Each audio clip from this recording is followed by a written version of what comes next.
सहनाववतु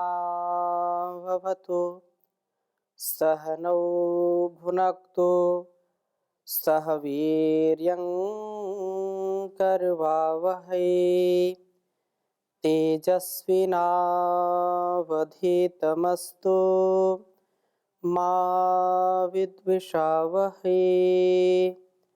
ओम शांति शांति शांति। वैदिक जीवन पद्धति की इस कक्षा में आप सभी का हार्दिक स्वागत है, अभिनंदन है।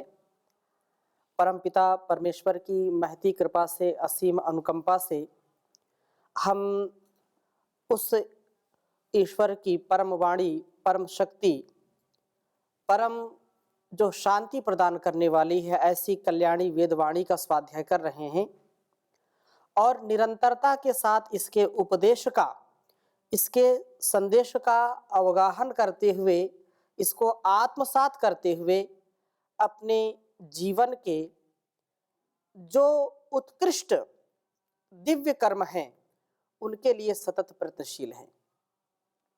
वेदो अखिलो धर्म मूलम, वेद सब सत्य विद्याओं का पुस्तक है। वेद का पढ़ना, पढ़ाना, सुनना, सुनाना तथा आचरण में लाना हम सबका परम कर्तव्य है। वेद से विपरीत आचरण करने से, वेदानुकूल आचरण न करने से हमारे जीवन में अनेक संकट आते हैं, अनेक दुख आते हैं जिनका कोई पार नहीं है। यदि हम दुख से पार होना चाहते हैं तो प्रभु का स्मरण करें, उसके द्वारा दी गई आज्ञा का पालन करें, तब हमारा जीवन बहुत ही श्रेष्ठतर और श्रेष्ठतम बनता चला जाएगा। उत्तरोत्तर उत्तमोत्तम हम कर्मों को करते चले जाएंगे। आत्म कल्याण से विश्व कल्याण का जो पावन उद्देश्य है, जो पावन लक्ष्य है, उसकी प्राप्ति हम सहज कर पाएंगे। ऋग्वेद के चतुर्थ मंडल के 18वें सूक्त का हम स्वाध्याय कर रहे हैं और 10वें 11वें मंत्र में हमने यह संवाद, यह चर्चा की थी कि वेद माता का जो आदर्श पुत्र है वह सदा वेद के अनुसार ही जीवन जीने वाला होता है और अपनी स्थिर मति से, स्थिर वृत्ति से सदा हर क्षेत्र में विजयी होता है। वह अपराजित गति वाला बनने की कामना करता है और वेद माता का पुत्र जो होता है उसको वेद माता उपदेश करती है, अपनी संतान को उपदेश देती है कि तू प्रभु का उपासक बन, तभी तू दिव्य गुणों का अधिष्ठान तथा वासनाओं का विनाश कर पाएगा, वासनाओं के कष्ट को नष्ट कर पाएगा। और आज हम इसी सूक्त के अर्थात 18वें सूक्त के 12वें मंत्र का और 13वें मंत्र का स्वाध्याय करेंगे। 12वें मंत्र में बहुत सुंदर बात कही है कि हमारा जो स्वभाव है, यदि मंगल हम चाहते हैं तो मंगल के लिए हमको प्रभु की शरणागति अवश्य चाहिए।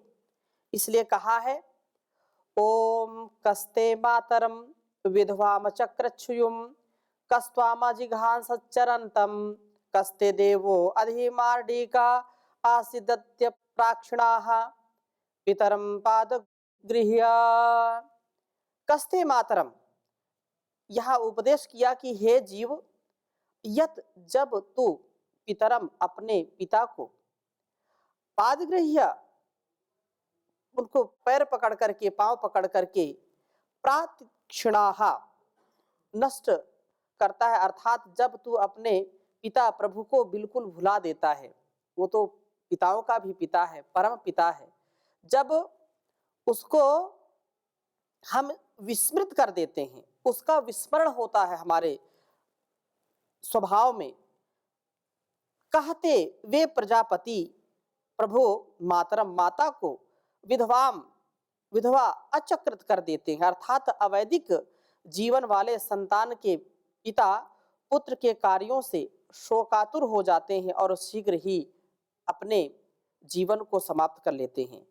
वे कह प्रजापति संयुम चरंतम, अजगर की भांति कुटिल मार्ग से गति करते हुए त्वाम तुझको अजिंघासत समाप्त करना चाहते हैं।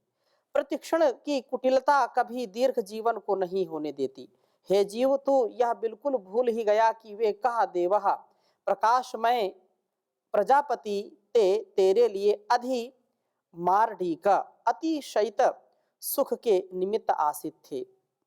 प्रभु के संपर्क से अपने को कभी अलग नहीं करना चाहिए।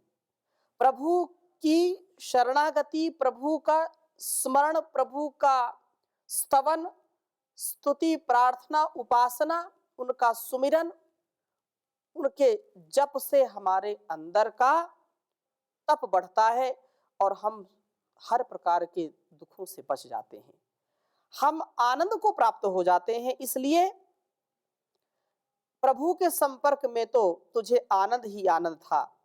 प्रभु से विमुख होकर के तूने कितना अपना अकल्याण किया है। अपने माता पिता को कोई भी यदि व्यक्ति सम्मान नहीं देता है, यदि माता पिता की आज्ञा का पालन नहीं करता है, यदि माता पिता संतान को सदुपदेश करते हैं, उसको ऊपर उठाना चाहते हैं, उसको हर प्रकार से समृद्ध देखना चाहते हैं, सब माता पिता ऐसा चाहते हैं, लेकिन वह उनकी आज्ञा का जब पालन नहीं करता है और वह दिनों दिन पतित होता चला जाता है, तो लोक में भी हम इस बात को देखते हैं कि माता पिता अत्यंत कष्ट पाते हैं, उनका शोक बढ़ जाता है और वो अपनी पीड़ा से जितना पीड़ित नहीं होते, उतना अपनी संतानों के गलत रास्ते पर जाने से पीड़ित होते हैं। कोई भी माता पिता नहीं चाहते कि उसका बेटा बेटी, उसका पुत्र पुत्री गलत संगत में जाए, गलत उसका आचरण हो जाए, गलत राह पकड़ ले, गलत दिशा की ओर चला जाए, ऐसा कोई भी नहीं चाहते। और जब चला जाता है उसको समझाते हैं, एक बार, दो बार, 1000 बार समझाते हैं और फिर भी उसका स्वभाव नहीं बदलता, तो उनको बड़ा कष्ट होता है। और ऐसा ही परम पिता परमेश्वर के लिए भी कहा कि हम उनके सच्चे पुत्र और पुत्रियां हैं। उनकी आज्ञा, उनका उपदेश हमको वेद से मिल रहा है। यदि हम वेद के भेद को जान करके, इसके रहस्य को जान करके अपने जीवन में नहीं उतारते हैं, यदि इसका उपदेश नहीं मानते हैं, तो निसंदेह हमारा जो जीवन है वो कष्टमय होगा ही होगा। अपने जीवन को भी कुटिल बना करके असमय में ही समाप्त कर लिया और यही जो प्रभु का मंगल मार्ग है उसका भी जब स्मरण करना छोड़ देता है व्यक्ति, तो अलग अलग कुकर्मों में, दुष्कर्मों में, गलत दिशा में भटक जाता है, स्वयं का भी जीवन विनष्ट करता है और अपने माता पिता, गुरु, आचार्य, अपने सगे संबंधियों को भी दुखी करता है। यदि हम वेदों के अनुसार अपने जीवन को जीने वाले बनेंगे, तो यही स्वाध्याय, यही वेद की आज्ञा मंगल का मार्ग है और यही प्रभु स्मरण का द्वार है। प्रभु स्मरण पूर्वक अपने कर्तव्य कर्मों के करने में हम प्रवृत्त रहें, इससे क्षण भर के लिए भी हम अलग ना हो। ऐसा जीवन होगा तो कितना सुंदर होगा। और अगर ऐसा जीवन नहीं होगा तो बड़ी दुर्गति है। इस दुर्गति से, दुर्मति से हमको बचना है तो वेदों का स्वाध्याय करना, वेद माता की आज्ञा का पालन करना। 13वां मंत्र बहुत ही सुंदर है। इस वेद मंत्र को आपके समक्ष लिखता हूं, फिर चर्चा करूंगा। ओम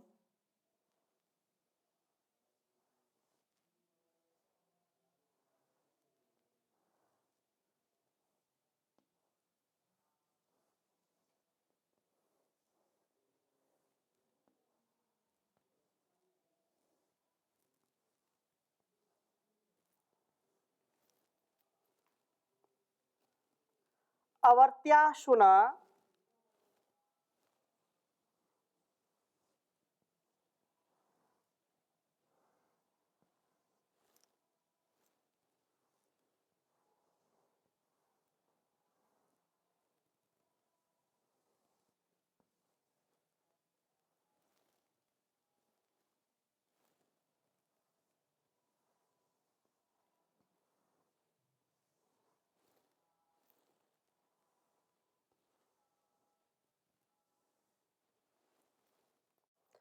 आंत्राणी,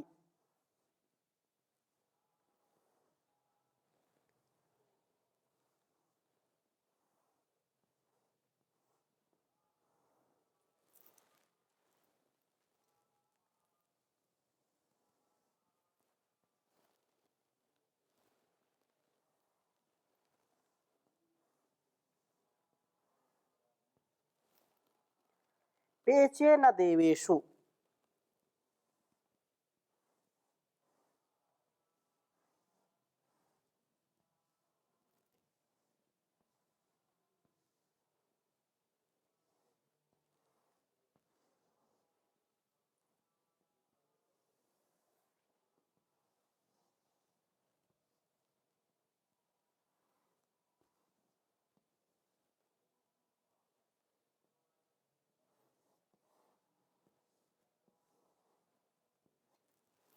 पेचे न देवेषु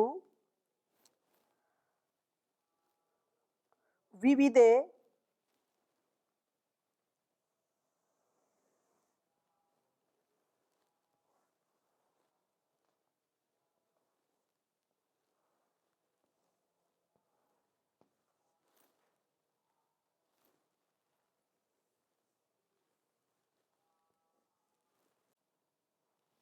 विविदे मर्डितारम,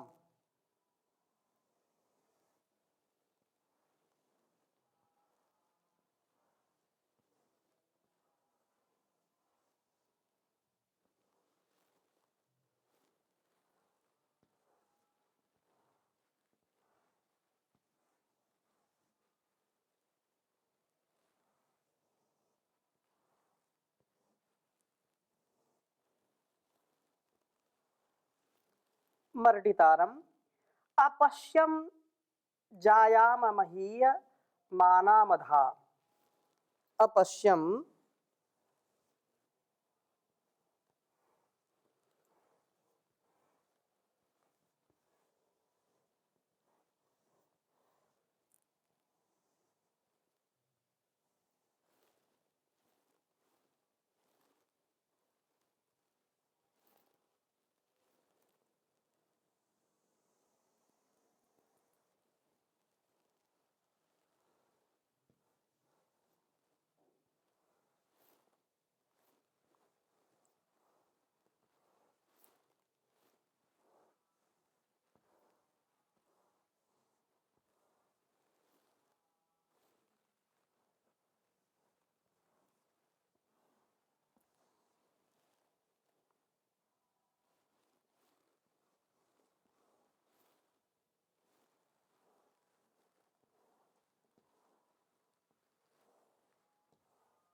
जायाम महीय मानामधा,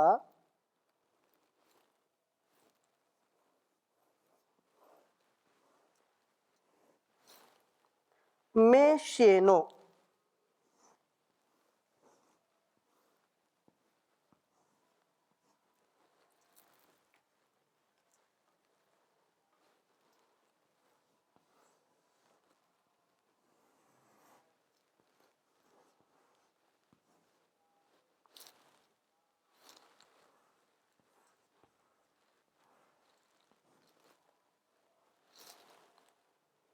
मध्वाजभार,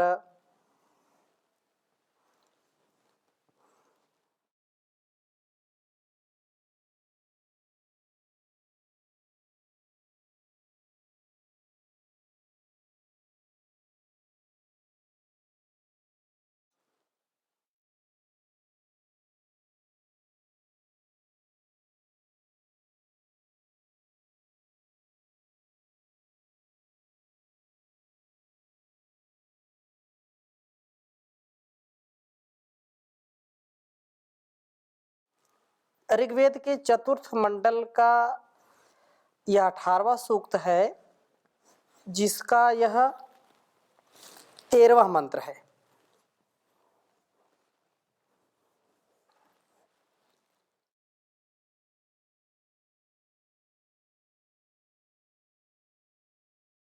बहुत सुंदर बात कही है। ओम अवर्त्याशुना आमंत्राणि आंत्राणि पेचेन देवेषु विविदे मर्डितारम अपश्यम जायाम महीयमानामधा मेषेनो मध्वाजभारा। ओम अवर्त्याशुना आंत्राणि पेचे न देवेषु विविदे मर्डितारम अपश्यम जायाम महीयमानामधा मेषेनो मध्वाजभारा। जैसा हमने पिछले मंत्र में पढ़ा था कि हम प्रभु को कभी भूले नहीं। हमारे पतन का कारण क्या है? हमारे पतन का कारण है प्रभु को भूल जाना। उस प्रभु ने सारे संसार को इतना अद्भुत जीवन और इतना अद्भुत सुंदर संसार बनाया, किस लिए? कि हम उस प्रभु की अनुभूति कर पाए। इस संसार के जीव जंतुओं को, वनस्पतियों को, अन्न को, जितने भी प्रकार के हम यहाँ पर दृश्य देखते हैं, रंग देखते हैं, हम उस प्रभु की कृति को देख करके, उसके द्वारा बनाए गए इस अद्भुत संसार को देख करके उस परम पिता परमेश्वर को स्मरण करें। उसकी कारीगरी को देख करके हम उसके प्रति नतमस्तक हों। सूर्य, चंद्र, ग्रह, नक्षत्र, पृथ्वी, आकाश, जितना सब कुछ उस परमात्मा ने बनाया है, तो हम उसको अनुभव कर सकें। उसने अपनी ओर बुलाने के लिए सारा संसार बनाया है, लेकिन इस संसार में आकर के हमने उसको भुलाया है। हमने सारा सामर्थ्य उसको भुलाने में लगा दिया।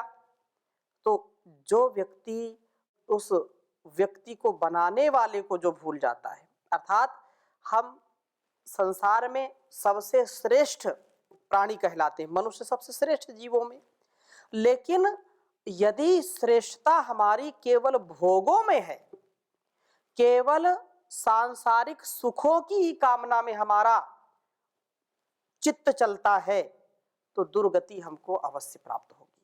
कभी भी संसार में हमको प्रगति नहीं मिल सकती है, कभी हम उन्नति की ओर नहीं जाएंगे, अपितु दुर्गति की ओर जाएंगे, क्योंकि हमारी दुर्मति, ये बुद्धि मर जाती है। बुद्धि मरने का तात्पर्य बुद्धि हमारी भ्रष्ट हो जाती है। क्यों? क्योंकि भोग भोग करके व्यक्ति कभी भी योग का अनुष्ठान नहीं कर सकता। भोग करेगा तो रोग होगा। तो पिछले मंत्र में हमने पढ़ा कि प्रभु का विस्मरण ही पतन व अमंगल का मूल है, कारण है।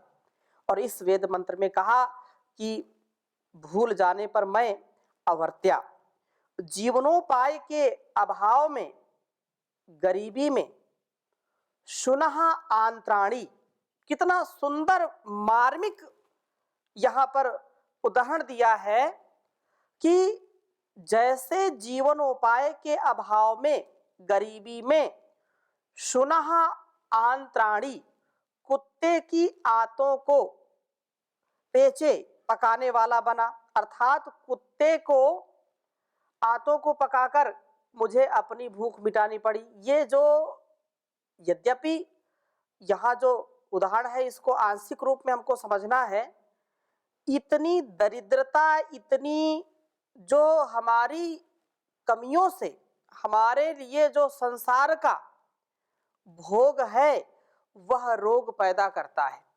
वही व्यक्ति ऐसा कुत्सित कर्म, ऐसा जो निर्दयी कर्म वही कर सकता है जिसके अंदर प्रभु के प्रति भक्ति नहीं है।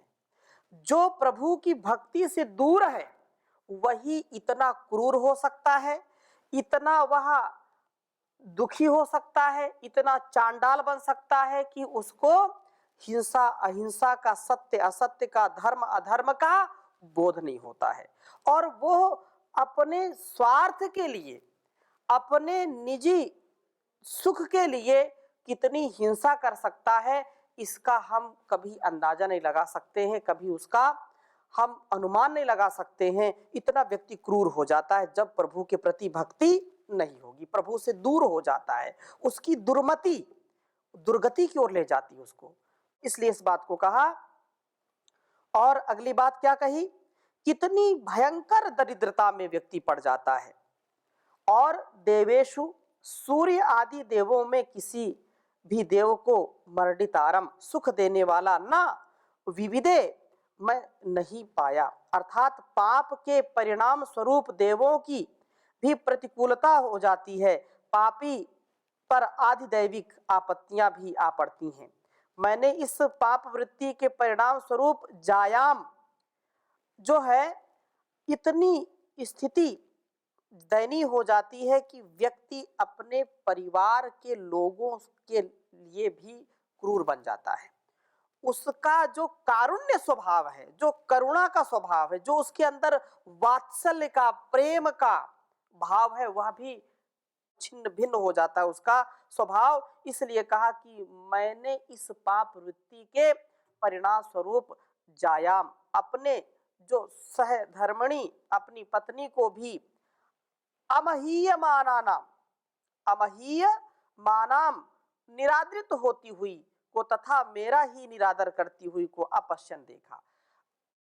जब गरीबी आती है, जब व्यक्ति दरिद्र बन जाता है, भाव से, अपने विचारों से भी दरिद्र, अपने स्वभाव से दरिद्र, अपने व्यवहार से दरिद्र और धन दौलत से भी दरिद्र हो जाता है। कब? जब प्रभु की आज्ञा का पालन नहीं करता, जब वेदानुकूल आचरण नहीं करता।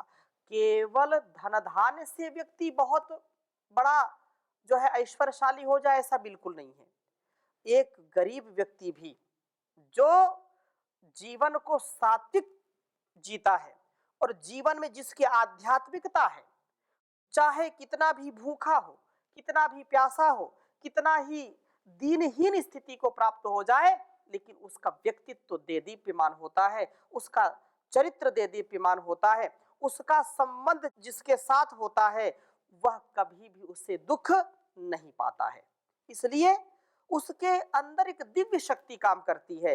लेकिन जो प्रभु की भक्ति नहीं करता है, जो प्रभु के बताए हुए मार्ग पर नहीं चलता है, अर्थात जो धर्म का मार्ग है, जो सत्य का मार्ग है, जो करुणा का मार्ग है, जो आत्म कल्याण का मार्ग है, उससे व्यक्ति जब विमुख हो जाता है तो उसका सम्मान लोग नहीं करते, उसकी पत्नी भी उसका सम्मान करना छोड़ दे देती है और वह स्वयं भी दूसरों का सम्मान करने का भाव नहीं जागृत कर पाता, क्योंकि उसका जो मन मस्तिष्क है, उसकी जो विकृत मानसिकता है, वह बड़ी ही निंदनीय हो जाती है, बड़ी ही संकुचित हो जाती है।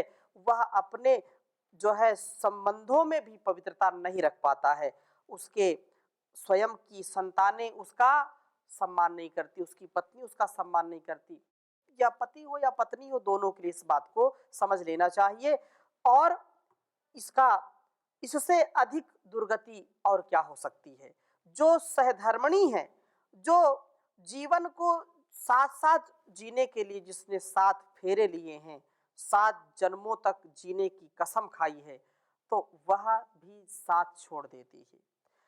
वह व्यक्ति, अब पत्नी की यदि बात करें तो पत्नी यदि सद्धर्म करती है, पति यदि ऐसा है तो पति भी उसका साथ नहीं देता, या पत्नी यदि गलत स्वभाव की हो जाए तो पति साथ नहीं देता। तो पति पत्नी दोनों के लिए इस बात को कहा जाता है, क्योंकि दोनों एक दूसरे के एक प्रकार से एक जीवन की यात्रा में एक गाड़ी का काम करते हैं।